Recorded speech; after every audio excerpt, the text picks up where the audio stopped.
We need a press that is doing its job, and it isn't. I mean, that is why, we have the problem with the principal problem with democracy. There's two big failures. One is all the corporate money that's going into our election process.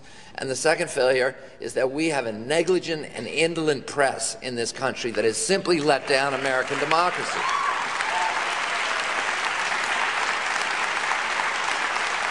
And I travel all over the country and I hear people talking still, people talking about the liberal media. Well, that's what Joseph Goebbels used to call the big lie. If you just keep saying it and saying it and saying it, people begin believing it. But there's no liberal media in this country. What do you have? You have The Nation's magazine, you have Mother Jones, you have Rolling Stone, you have Pacifica Radio, Air America, and then, you have these two guys, and that's pretty much it. But we have a right-wing media in this country, and if you look around, that's where Americans are disproportionately getting their news.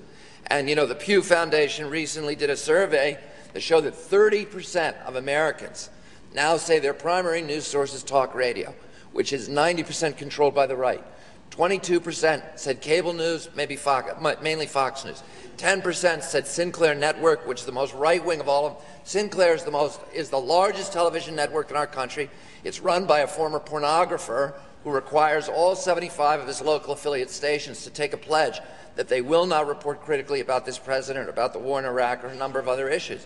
And then the rest of us, only 11% of Americans now read papers, where you still can get some relevant news occasionally, but the rest of us get our news primarily from the traditional corporate-owned media, ABC, NBC, CBS, and CNN, which have no ideology except for their own pocketbooks. And that ideology is almost always coterminous with the ideology of the party in power, but particularly the Republican Party. Because, they want all these consolidations, they're supporting these corporate consolidations. These are huge companies that have all kinds of subsidiaries that are looking for licensing deals and consolidation, concessions from the government, and they're not going to say something that offends them. And, you look on network television, there's no liberal equivalent of John Stossel or Glenn Beck or Robert Novak or Sean Hannity or Bill O'Reilly or any of these other guys. You've got Alan Combs, and that's just, I gotta read this thing that Randy read today. I mean, this guy is, this is like, that show is like, it's the Harlem Globetrotters, and he plays the Washington, Generals. His whole job is to lose every argument. And he says, here's what he said when President Bush declared mission accomplished a year ago today. Now that the war in Iraq is all but over, shouldn't the people in Hollywood who oppose the president admit they were wrong? That's from our great, liberal voice on the American media. So, this devolution of the American press began in 1988 when Ronald Reagan abolished the Fairness Doctrine. We had a rule in this country that was passed in 1928 at the dawn of commercial radio, and that called the Fairness Doctrine. And that rule said that the airwaves belong to the public. The broadcasters can be licensed to use them, but only with the proviso that they use them to promote the public interest and to advance American democracy. There were three requirements under the Fairness Doctrine. Number one, they had to air issues of public import.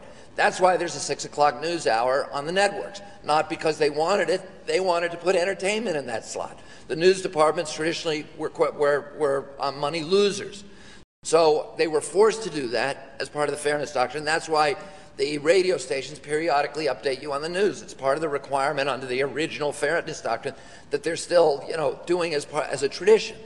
On number two, if they were going to give opinion, they had to tell both sides. You couldn't have had a Fox News under the Fairness Doctrine. You couldn't have had a Rush Limbaugh. You could have had Rush, 4 hours a day, but then they would have had to put somebody else on, a countervailing voice, for the next 4 hours. You couldn't have Rush and his ditto heads for 24 hours a day on the same station. And Rush Limbaugh got started in 1988, the year that Reagan abolished the Fairness Doctrine. Number three, they had to avoid corporate consolidation. Congress wanted to make sure that people in Kansas could get crop reports, that people in North Dakota could get tornado warnings, that people in the South could get country music, that you wouldn't have, programming and content dictated by a couple of corporate epicenters in remote areas of the country. And that part of the Fairness Doctrine, incidentally, was strengthened in 1945, was fortified, because they saw what Congress saw, what Hitler had done in Europe and the other fascist governments had done, where they had allowed these corporate consolidations and they had given these contracts and special favors to the media, and they had co-opted the media and got them on their side, and so that anybody who criticized them was either muzzled or was branded as, as unpatriotic. And they said, we can't allow that to happen in this country. So they strengthened that part of the Fairness Doctrine. Today, Ronald Reagan abolished the Fairness Doctrine as a favor to the Christian right, which was already plotting the takeover of AM radio, and as a favor to the studio heads who had helped him get elected, who were plotting the takeover of all media. And today, as a result of that, there are 5 giant international or multinational corporations who control all 14,000, virtually all 14,000 radio stations in America, all 5,000 television stations, 80% of our newspapers, all of our billboards, and most of the large internet content providers. So there are 5 guys who are deciding what we hear as news and information. And the news departments have become corporate profit centers. They no longer have an obligation to promote the public interest. Their only obligation is to their shareholders. And they serve that obligation not by telling us the difficult issues that we need to understand, like, what happens when you privatize Social Security, and how did the pharmaceutical companies end up controlling Medicaid and Medicare, and what is global warming, and all of these issues, but rather by cutting costs. And guess what? Where did they cut costs? They cut costs by firing all of their investigative reporters. 80% of investigative reporters have lost their jobs over the past 15 years. The people who could connect the dots between the money that came from the corporate polluters to the White House, and the rollbacks that were engineered by the White House, and the children that you see, the asthmatic kids that you see in New York City and all over this country. Nobody's making those connections. Nobody's connecting the dots. So you see the asthmatic kid, and you're not saying the White House has something to do with that. The fact that in 19 states you can no longer safely eat any freshwater fish caught in the state because of mercury contamination coming from coal-burning power plants that were supposed to have removed 90% of that mercury 5 years ago, but the White House, having accepted $48 million from that industry, rolled back those rules, so that now there are 19 states, all of the freshwater fish are unsafe to eat, and in 49 states, most or some of the freshwater fish, including New York, which most of them are unsafe to eat. The only state where all the freshwater fish are safe to eat is Wyoming, where the Republican-controlled legislature has refused to appropriate the money to test the fish. But in all the other states, some or most or all of them are unsafe to eat.